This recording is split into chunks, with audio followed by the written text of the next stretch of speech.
Meus caros amigos e amigas, muito boa noite a todos. Estamos aqui mais uma vez para a nossa Escola da Fé, para dar sequência ao estudo que nós estamos fazendo sobre os 7 sacramentos. Já conversamos sobre o batismo, a crisma, confissão, Eucaristia e estamos agora conversando sobre o sacramento do matrimônio. Já fizemos um programa anterior sobre ele e hoje nós vamos continuar. Porque o sacramento do matrimônio é o sacramento que envolve o maior número de pessoas. Claro, além da confissão e da Eucaristia também, né, que se repete ao longo da vida. Então, queremos continuar esse estudo, vamos pedir a luz do Divino Espírito Santo para nós continuarmos. Em nome do Pai, e do Filho, e do Espírito Santo. Amém. Vinde, Espírito Santo, enchei os corações dos vossos fiéis e acendei neles o fogo do vosso amor. Enviai, Senhor, o teu Santo Espírito, e tudo será criado, renovareis a face da terra. Oremos. Ó Deus, que instruíste os corações dos vossos fiéis com a luz do Espírito Santo, fazei, Senhor, que apreciemos retamente todas as coisas, segundo o mesmo Espírito, e gozemos sempre da sua consolação, por Cristo nosso Senhor. Amém. Ave Maria, cheia de graça, o Senhor é convosco. Bendita sois vós entre as mulheres, e bendito é o fruto do vosso ventre, Jesus. Santa Maria, Mãe de Deus, rogai por nós, pecadores, agora e na hora de nossa morte. Amém. Glória ao Pai, ao Filho e ao Espírito Santo, como era no princípio, agora e sempre. Amém. Em nome do Pai, do Filho e do Espírito Santo. Amém. Muito bem, vamos começar a nossa caminhada. Eu quero lembrar que nunca a gente pode começar uma atividade, especialmente espiritual, sem a gente rezar. Não é? Pedir a luz do Divino Espírito Santo, pedir a intercessão de Nossa Senhora, não é? Para que a gente possa, depois de ter preparado o assunto, a palestra, a aula, a gente possa, então, desenvolver com a graça de Deus, a chamada graça a graça do momento, né? A graça que a gente precisa, a graça atual. Bom, nós já estamos conversando sobre o sacramento do matrimônio. Eu quero mostrar a vocês um livro muito interessante, que é de um consagrado da Canção Nova, já de bastante tempo, o Bruno. Vou mostrar aqui a foto do Bruno para vocês. Olha. O Bruno, hoje, ele é professor lá da Faculdade da Canção Nova. Ele é formado em Economia, fez mestrado em Economia, doutorado, está terminando o doutorado dele em Economia, e escreveu esse livro aqui muito interessante, O que Deus uniu, o dinheiro não separe. Né? É sobre as finanças dos casais. A gente sabe que tem muitas coisas que dividem um casal, muitas coisas. Né? Não é só o dinheiro, não. Tem a própria moda pode dividir o casal, às vezes até a religião. Né? Um quer viver a religião, o outro não quer. Muitas vezes outros problemas, como a família, às vezes divide. Mas um problema do dia a dia do casal é a parte financeira. Então, o Bruno, ele coloca aqui reflexões muito interessantes. Né? Na verdade, existe aí uma lacuna, né? A ser preenchida na literatura católica, né? Sobre o matrimônio, nesse aspecto do dinheiro. Então, olha, recomendo muito para o pessoal que trabalha com pastoral familiar, encontro de casais, cursos de noivos. Está aí, é da editora Canção Nova, você pode, se quiser, adquirir pelo telefone 12 31 86 26 00. E temos outros livros que depois eu vou mostrar aqui nos outros intervalos da nossa conversa de hoje. Bom, eu quero continuar hoje exatamente no ponto que eu parei a semana passada. Eu gosto de lembrar que escola, né? Nós estamos numa escola da fé, mas é uma escola, ou seja, tem uma sequência os assuntos. Não são palestras assim simplesmente, não, é uma sequência de assuntos. Né? Então eu falava do sacramento do matrimônio, né? Que não é um ato mágico que transforma assim instantaneamente, automaticamente os noivos, né? como que destruindo no altar as suas más inclinações, os seus defeitos. Não, não é isso. Né? Mas, a partir do momento do sacramento do matrimônio, né, haverá nos noivos uma semente divina, sacramental, que, se encontrar neles uma terra fértil, ela vai germinar. Ou seja, todo sacramento é uma graça especial. Então, todo mundo sabe que no matrimônio há problemas. Muitas vezes o casal tem gênios diferentes. Um, às vezes, é sanguíneo, o outro é colérico, um é fleumático, o outro é melancólico. Né? Esses 4 tipos de temperamentos. E às vezes dá problema. Né? Se casa, por exemplo, um fleumático com um mais sanguíneo, às vezes a coisa complica. Um fala muito, o outro não fala. Entende? Um é agitado, o outro... Então, o que o sacramento, a graça do sacramento do matrimônio faz? Ela dá uma graça especial ao sacramento para que o casal, se eles, vejam bem, aqui é importante isso, se eles cooperarem com a graça, tiverem uma vida de oração, frequência aos sacramentos, etc., então, essa semente de graça vai germinar neles e vai trazer o quê? Vai trazer harmonia, vai trazer paz, entende? Para a família e também para os filhos. Então, o amor deles se torna definitivo. Não é um amor passageiro, que por qualquer motivo já quer acabar. Né? Então, o amor não pode ser até uma nova ordem. Não. Essa união íntima, essa doação recíproca de 2 pessoas, e também o bem dos filhos, exige essa perfeita fidelidade dos cônjuges, a sua indissolubilidade e a fecundidade. E é isso que o sacramento do matrimônio vai estabelecer para eles. Então, pode parecer difícil, até impossível, alguém se ligar, né, por toda a vida a uma outra pessoa, né? Mas Deus nos ama com um amor definitivo e irrevogável. As coisas de Deus não são transitórias, não são passageiras. Por que muitas vezes nós encontramos aí, de vez em quando eu vou à missa, quando termina a missa, o padre renova o matrimônio de um casal que já está casado há 30 anos, 40 anos, 50 anos. Por quê? Porque esse casal está ali na igreja, está rezando. Então, a graça do matrimônio frutificou na vida deles. Por isso que não se separaram. Sabe, problemas todos nós temos. Né? Todos nós temos. Nenhum de nós é um anjo perfeito.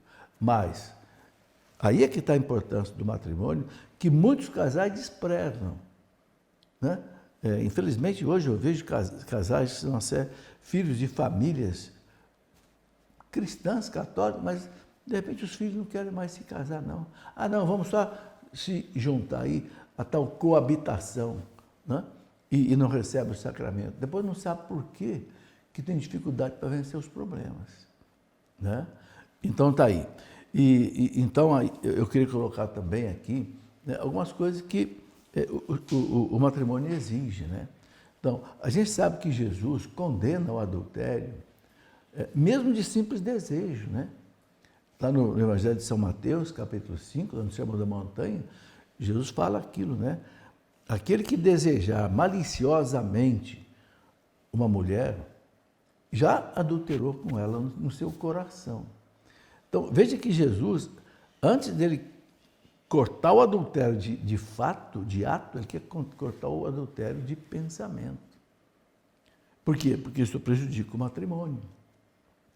Então, a igreja exige também o casamento civil. Por quê? Porque o casamento civil, ele dá estabilidade ao matrimônio. Veja que a igreja não despreza o casamento civil, inclusive ela obriga, junto com o sacramento, ter o casamento também civil. É claro que algumas vezes o bispo pode dispensar um casal do casamento civil, quando o bispo percebe que, às vezes, um casal já mais maduro, já tem estabilidade, que não tem problema de, não sei, de criação de filhos, tal, o bispo pode autorizar, não, vocês podem casar só na igreja, só receber o matrimônio, não precisa receber o casamento civil. Pode acontecer, entende? Depois, as pessoas também perguntam, não é? O católico ele pode se casar com uma pessoa não católica?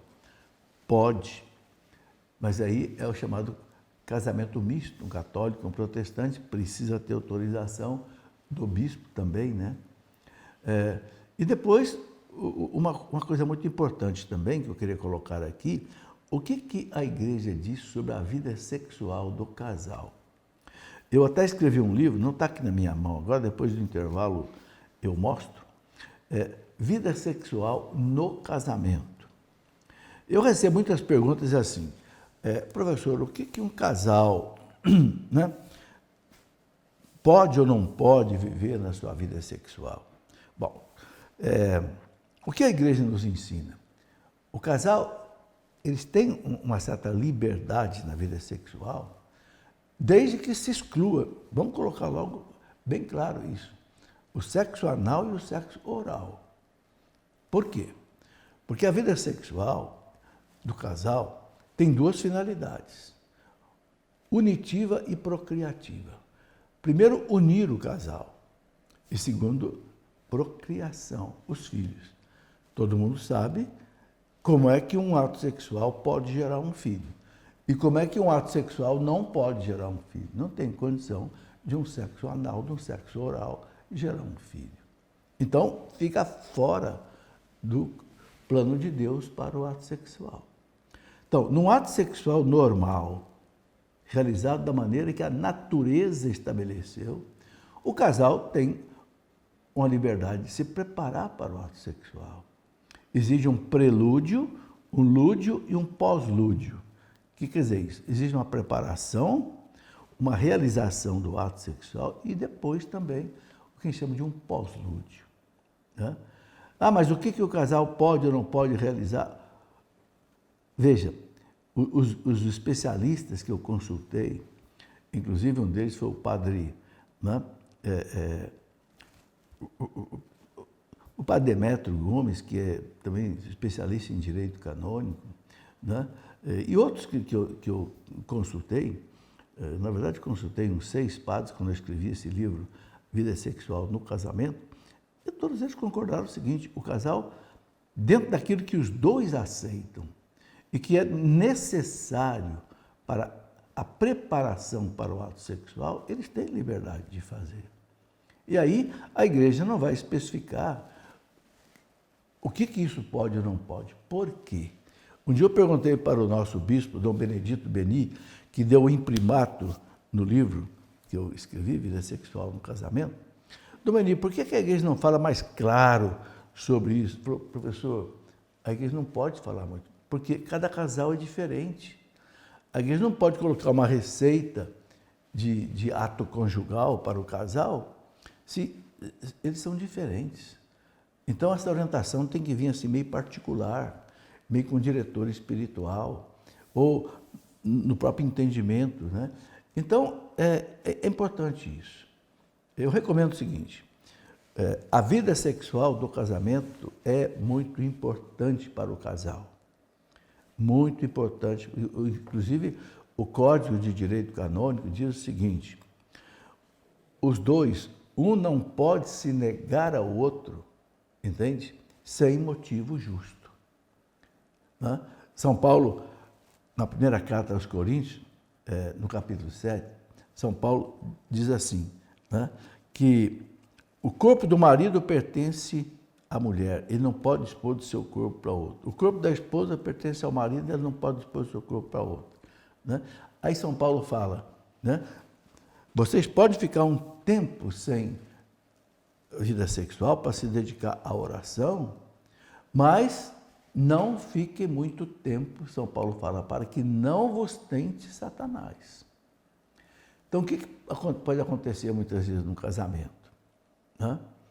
Às vezes, normalmente acontece mais do lado da mulher. começa a se negar ao ato sexual. Isso é um perigo. Por quê? Porque o marido pode cair na tentação de buscar satisfação fora do casamento, do adultério. Por isso que o Código de Direito Canônico fala em débito conjugal. O que é o débito conjugal? Um não deve se negar ao outro, ok? Sem que haja motivo justo. Claro que muitas vezes há motivo justo para a esposa não querer uma atividade sexual. Não é? Então, isso tudo é muito importante o casal ter. Agora, não pode o casal ter problema na vida sexual e, vamos dizer assim, sentar em cima do problema. Não. Vamos procurar solução. Esse livro que eu escrevi, Vida Sexual no Casamento, é uma ajuda, mas você pode consultar outras pessoas que tenham maturidade e condição de ajudar o casal. Muito bem, vamos fazer o nosso intervalo e a gente volta para continuar essa conversa. Amigos e amigas, voltando já com a nossa Escola da Fé, e eu quero mostrar aqui a vocês alguns livros que estão ligados a esse assunto que nós estamos conversando. Estamos tratando dos sacramentos. Então, esse livro aqui trata de todos os sacramentos, né? Para entender os 7 sacramentos. Aqui eu coloco uma série de perguntas sobre cada sacramento para que as pessoas tirem também as suas dúvidas, né? Depois nós estamos agora tratando do sacramento do matrimônio. Então, um outro livro que eu escrevi já há bastante tempo, Problemas no Casamento. Que tipo de problemas um casal pode enfrentar? São bastante problemas, né? Também, eu falava aqui antes do intervalo, do livro Vida Sexual no Casamento, né? Esse livro eu escrevi porque recebo muitas perguntas sobre isso. Então, depois de eu consultar bastante especialistas, padres formados em direito, teologia moral, né? Por exemplo, o padre Wagner, da Canção Nova, o superior da Canção Nova, ele fez teologia moral em Roma, no Instituto Alfonsiano. Então, eu fiz questão de perguntar para o padre Wagner, né, o que ele achava. Tudo bem, professor? E aí, publiquei com o imprimatur do bispo, que é a autorização para publicar. Bom, então é uma orientação para os casais que precisam ter uma orientação na atividade sexual, que é muito importante, né? O Catecismo da Igreja também, o documento do Concílio Vaticano II, Gaudium et Spes, diz assim, eu quero ler o que está escrito, olha, a Igreja diz que os atos com os quais os cônjuges se unem íntima e castamente são honestos e dignos. Então, a primeira coisa que ele diz, a vida sexual do casal é honesta e digna. Ele fala, quando realizado de maneira verdadeiramente humana, ou seja, dentro daquilo que a natureza humana estabeleceu, né? Um homem com uma mulher na sua vida matrimonial, então diz o documento, testemunham e desenvolvem a mútua doação pela qual os esposos se enriquecem com o coração alegre e agradecido. Então veja o que muita gente pensa que a igreja é contra a vida sexual. Não é não. A igreja é a favor da vida sexual, desde que seja no lugar certo, no casamento. O olho é maravilhoso, mas se você tirar o olho do lugar dele, colocar o olho aqui na bochecha, colocar o olho na testa, vira um monstro. Assim também a vida sexual. Se você tira do lugar certo, que é o matrimônio, e somente no matrimônio, aí você vai criar problemas. Bom, então a sexualidade, a igreja diz que é fonte de alegria e de unidade do casal. O Papa Pio XII, olha que coisa interessante, lá em 1951, o Papa Pio XII, ele disse o seguinte, abre aspas, o próprio Criador estabeleceu que nesta função, isto é, de geração dos filhos, no ato conjugal, os esposos sentissem prazer e satisfação do corpo e do espírito.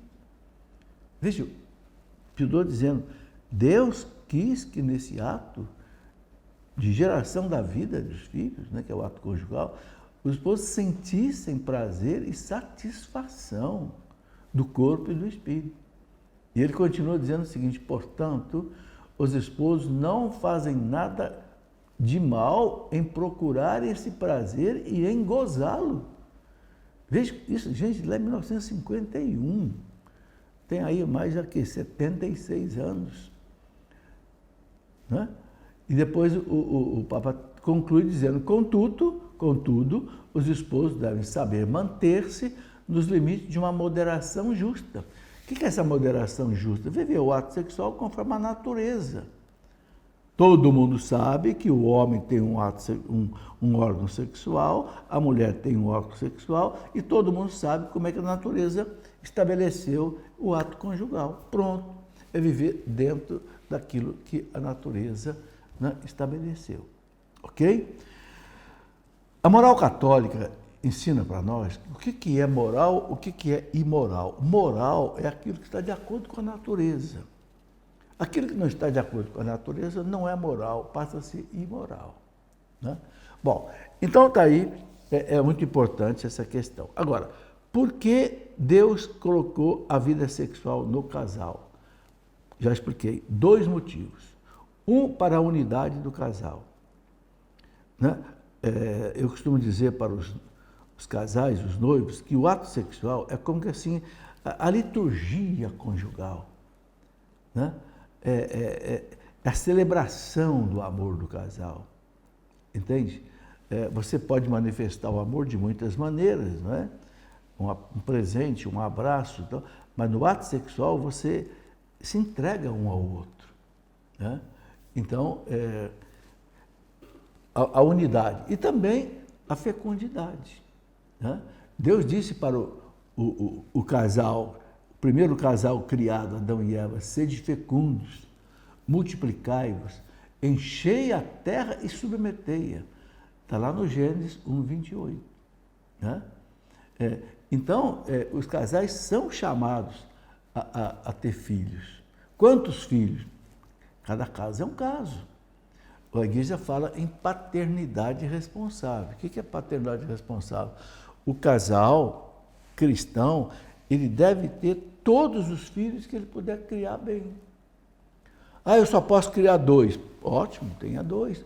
Eu posso criar 3. Eu posso criar 10. Crie 10. Eu conheço um casal, de vez em quando ele aparece aí na internet, tem 12 filhos. Mas, claro, eles têm recursos financeiros. Vive uma união bonita, né? Há uma unidade bonita entre eles. Então, Deus não vai estabelecer o número de filhos que o casal deve ter. Agora, o que Deus não quer? Que o casal diga: não, nós vamos casar e não vamos ter filho. Aí o casamento pode ser até declarado nulo. Por quê? Porque na hora de celebrar o matrimônio, o ministro, o padre, pergunta para o casal: vocês prometem receber os filhos que Deus nos enviar, educando-os na fé do Cristo e da igreja? O casal diz sim. Aí depois, na vida, não queremos. E hoje está virando moda, né? Muito casal hoje está virando moda, não quer ter filho. Espera aí, o casamento é para ter filho. Se não é para ter filho, para que casar? Entende? Então, há uma condição para isso. Né? E aí é preciso o casal acreditar em Deus também. Hoje, muitos casais não querem ter filho, sabe? Às vezes por medo, por falta de fé. Também isso precisa ser vencido. Né? Eu gosto daquela passagem lá do Salmo 126, que diz assim: se o Senhor não edificar a casa, em vão trabalham os que a constroem. Se o Senhor não guardar a cidade, em vão vigiam as sentinelas. E ele diz: é inútil levantar-vos antes da aurora e atrasar até alta noite o vosso descanso para comer o pão de um duro trabalho, pois Deus o dá aos seus amados até durante o sono. O que esse Salmo 126 está dizendo? Não adianta você se matar de trabalhar sem a graça de Deus. Né? Ele fala: se Deus não edificar a casa, a família, em vão trabalham os que a constroem. Né? Não adianta o sentinela ficar vigiando a cidade se não tiver, né, a ação de Deus. Né? E também ele fala, não adianta você se matar de trabalhar, né, até altas horas da noite, atrasar o sono, né, sem descanso. Ele fala para comer o pão de um duro trabalho, pois Deus o dá aos seus amados até durante o sono. Sabe? Então, o casal tem que ter confiança em Deus, fé em Deus. Primeiro, para ter os filhos, segundo, para criar esses filhos. Né? A carta aos Hebreus fala muito claro, sem fé é impossível agradar a Deus. Então, eu digo sempre para os casais, o casamento não é uma curtição a dois. O casamento é uma missão a dois. Essa missão tem duas dimensões. Primeiro, marido e mulher, um fazer o outro melhor. Já conversamos sobre isso, o crescer. E a segunda, multiplicar. Né? Mas para isso, a gente precisa ter, né, a graça de Deus, a vida religiosa, uma vida de meditação, de oração, etc. Né?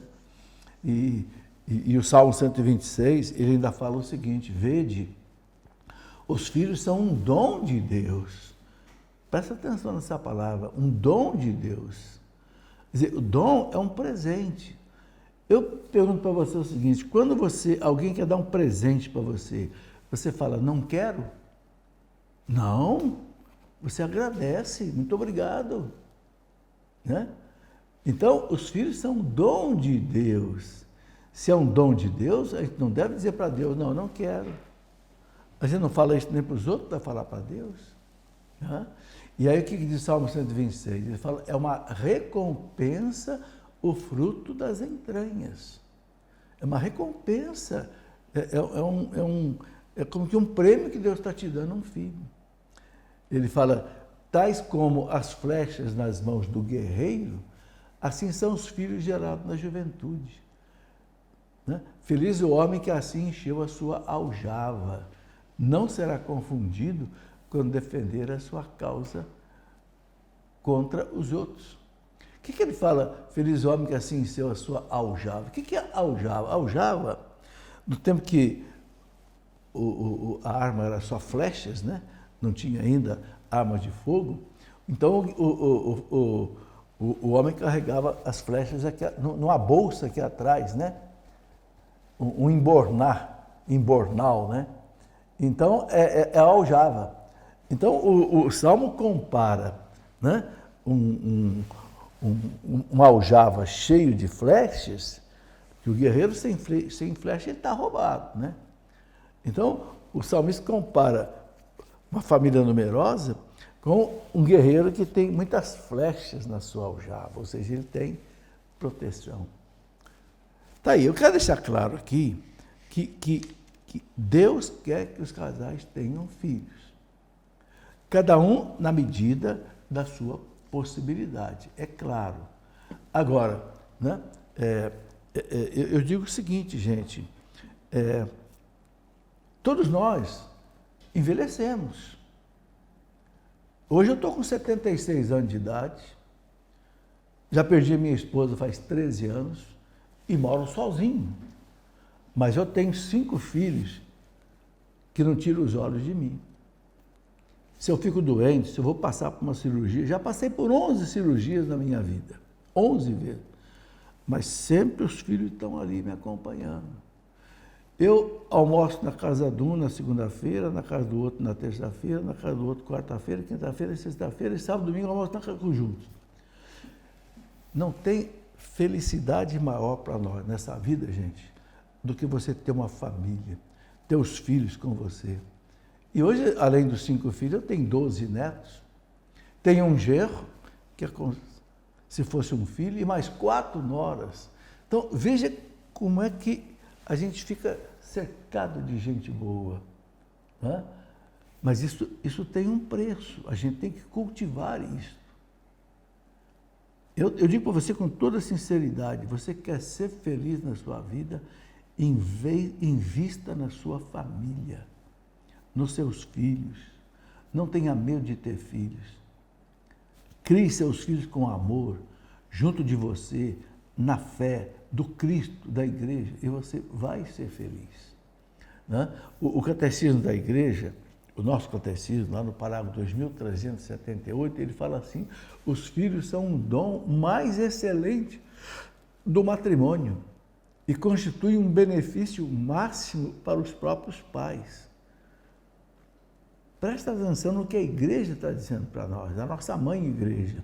Os filhos são o dom, o presente mais excelente do matrimônio e constituem um benefício máximo para os próprios pais. Benefício máximo para os próprios pais, e é isso mesmo.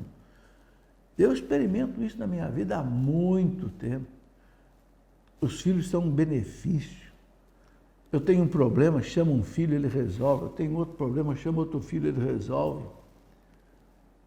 Eu distribuo meus problemas para ele, para eu poder ficar livre para cuidar das coisas de Deus. Entende? Então, é bonito. Depois também, o catecismo fala no parágrafo 2366, fala assim: a fecundidade do casal é um dom, um fim do matrimônio. Porque o amor conjugal tende a ser fecundo. O amor, gente, ele é difusivo, de São Tomás de Aquino. O amor, ele quer dividir com os outros. Né? Então, ele é fecundo. Né? Então, o catecismo fala: o filho não vem de fora acrescentar-se ao amor mútuo do esposo. Não. O filho surge no próprio âmago dessa doação mútua, da qual é fruto e realização. Né? Então, o catecismo diz: a igreja está ao lado da vida, né? E ensina que qualquer ato matrimonial, conjugal, deve estar aberto à transmissão da vida. O ato conjugal do casal deve estar aberto. Né? Você sabe que a igreja, quando o casal não pode, né, ter mais filhos por algum motivo, então deve usar aí o método natural de controle da natalidade, que é o método Billings. Bom, vamos para o intervalo, a gente volta daqui a pouquinho. Meus caros amigos e amigas, vamos para o nosso último bloco desta conversa de hoje sobre o matrimônio, sobre a vida do casal, os filhos. Eu quero mostrar aqui mais uma vez um livro muito bom de um consagrado da Canção Nova, nosso amigo Bruno, né, que é professor da faculdade, né, da Canção Nova, a faculdade tem vários cursos, escreveu esse livro, O que Deus Uniu, o dinheiro não separe. Né? Não pode o dinheiro separar o casal. Né? E o Bruno, ele não só é um homem de Deus, consagrado na Canção Nova já há mais de 20 anos, e ele tem 4 filhos, e ele é formado em economia, tem mestrado em economia e está terminando o doutorado em São Paulo em economia. Então, é alguém que entende tanto do lado de família quanto do lado de dinheiro. Está aí. Não separe o dinheiro, o que Deus uniu. Bom, como é que você adquire esse livro? É da editora Canção Nova. Então, você pode adquirir aí na própria loja da Canção Nova, quando você vem aqui, ou então você pode adquirir aí nas livrarias, né? E também você pode pedir pelo WhatsApp, do telefone 12 31 86 2600, você pode adquirir, certo? E agora eu quero lembrar também de você o seguinte: a maneira mais fácil que você tem para ajudar a Canção Nova, né? Eu preciso falar isso, né? Porque você sabe que a Canção Nova, ela não tem ajuda governamental, não é uma ONG, não.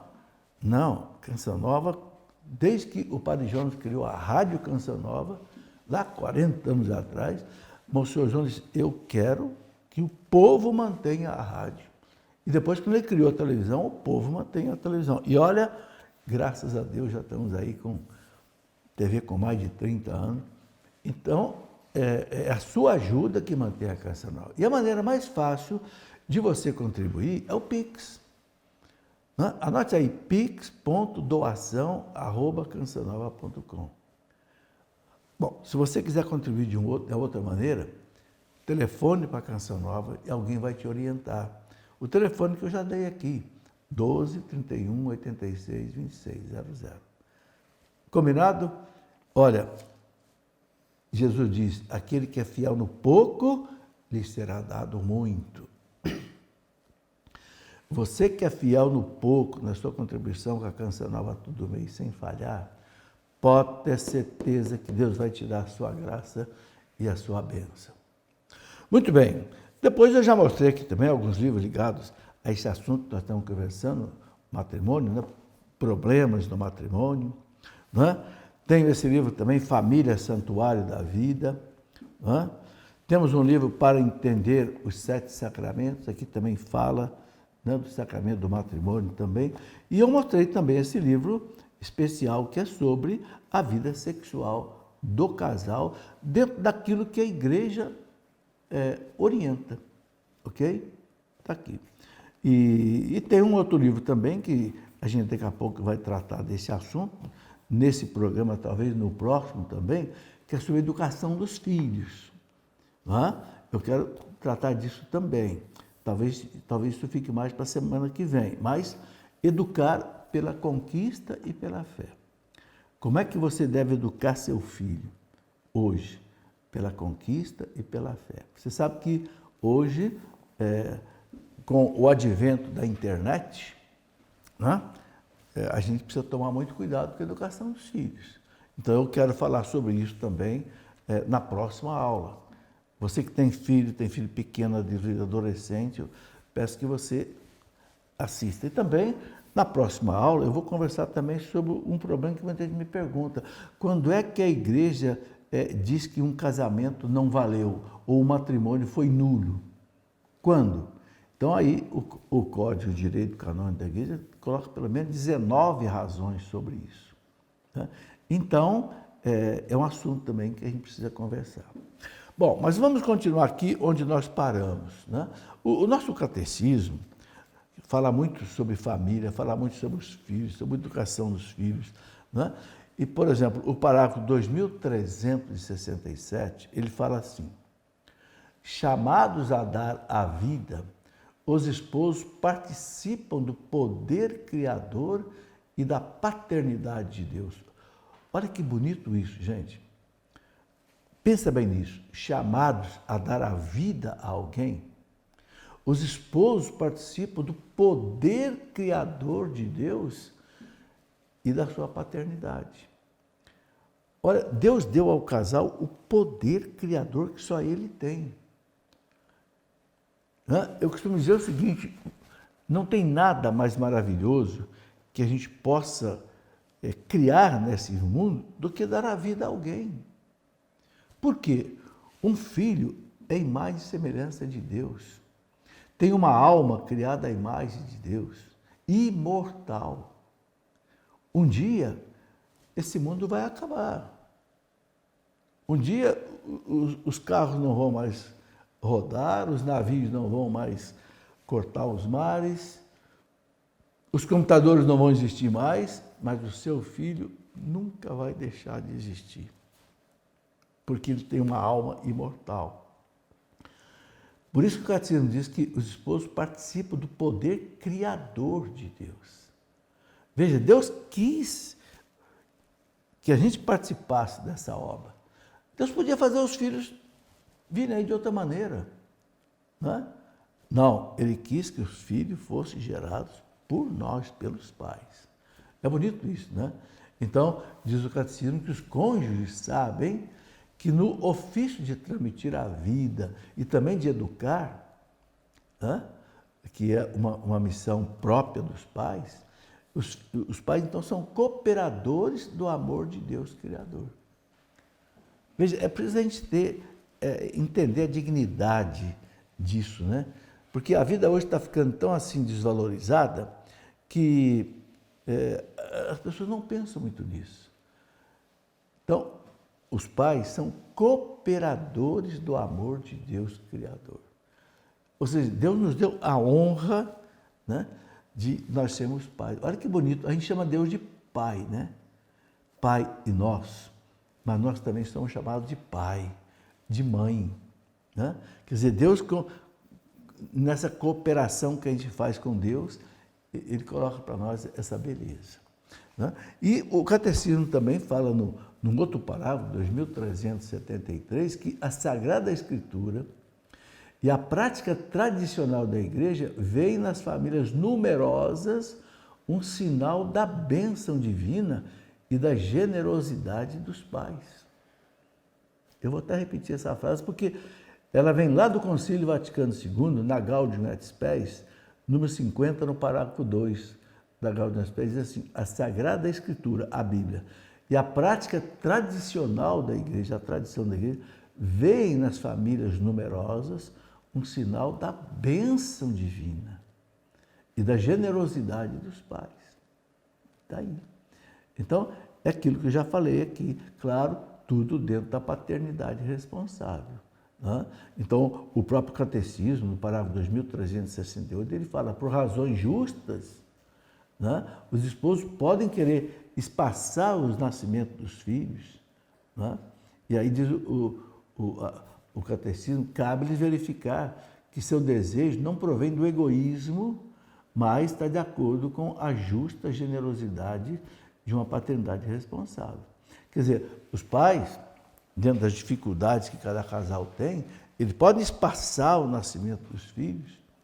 E aí, o que a Igreja recomenda para os casais? Usar o método natural, o método Billings. O que é o método Billings? É aquele método em que a mulher identifica quais são os dias que ela é fértil.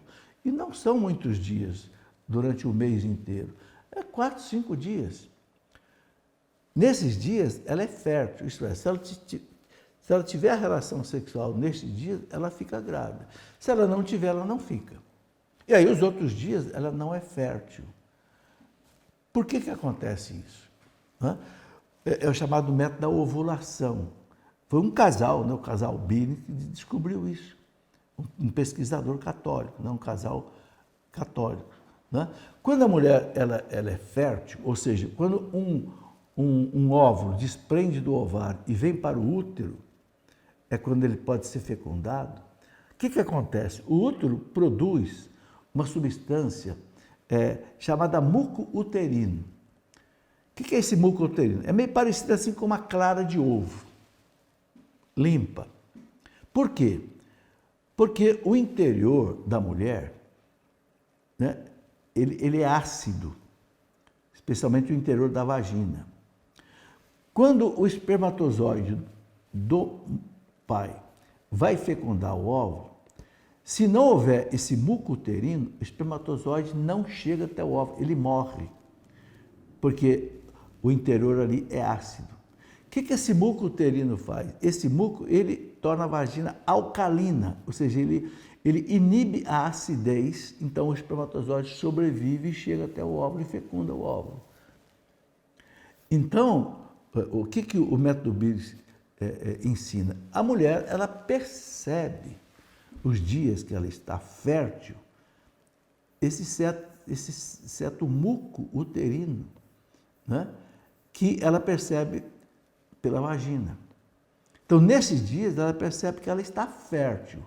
Se ela quiser engravidar, é o dia propício para engravidar. Se ela não quer engravidar, é só não ter relação sexual neste dia. Esse método funciona? Funciona. Só que tem uma coisa, o casal precisa aprender a usar esse método. Existe um livrinho da editora, acho que a editora Paulus, O Método da Ovulação. É pequeno, com figuras, ele ensina como é que a mulher identifica os dias da fertilidade dela ou não. Entende? Isso é muito importante. E também existe um instituto chamado Sem-Plafan. Sem-Plafan quer dizer Centro de Planejamento Familiar. Sem-Plafan. Se você entrar na internet aí e colocar aí na busca aí do Google, Sem-Plafan, você vai achar o site deles. Esse instituto, que é católico, eu estive já com eles uma vez em São Paulo, inclusive, com a diretora do Sem-Plafan. Eles orientam o casal né? Você quer aprender a usar esse método? O Sem Plafond te orienta, te monitora. Como é que você vai fazer para... Porque todo mundo sabe, gente, que usar pílula anticoncepcional é um veneno para a mulher. Imagina você a vida inteira ficar tomando um hormônio que inibe a gravidez. Isso não é fácil. Muitas mulheres têm problemas por causa disso. Não vou entrar no mérito da questão aqui, porque esse assunto é longo, mas se você entrar na internet aí e você colocar efeitos negativos da pílula anticoncepcional, você vai ver que, né, tem problema sério. E o método Billis evita que você tenha esses problemas colaterais, né? Bom, então, esse é o método que a gente recomenda para os casais que precisam, né, num certo período, evitar a fecundidade. Bom, depois nós queremos conversar também sobre a educação dos filhos, né? Claro que é o outro lado importantíssimo da vida do casal. O casal não só gera, mas educa. O Papa João Paulo II dizia que o ato de educar os filhos é prolongamento do ato de gerar os filhos, né? Quem gera, educa. E, gente, aí está um trabalho importantíssimo dos pais, muito importantíssimo, né? A criança, ela é assim como um diamante que você vai burilando ele. Você sabe que o diamante ele tem que ser tratado para ele poder brilhar, né? O diamante, quando ele é tirado das minas, ele não brilha bonito, não. Ele tem que ser lapidado, né? Aí ele brilha, maravilhoso. Então, é assim a educação dos filhos, entende?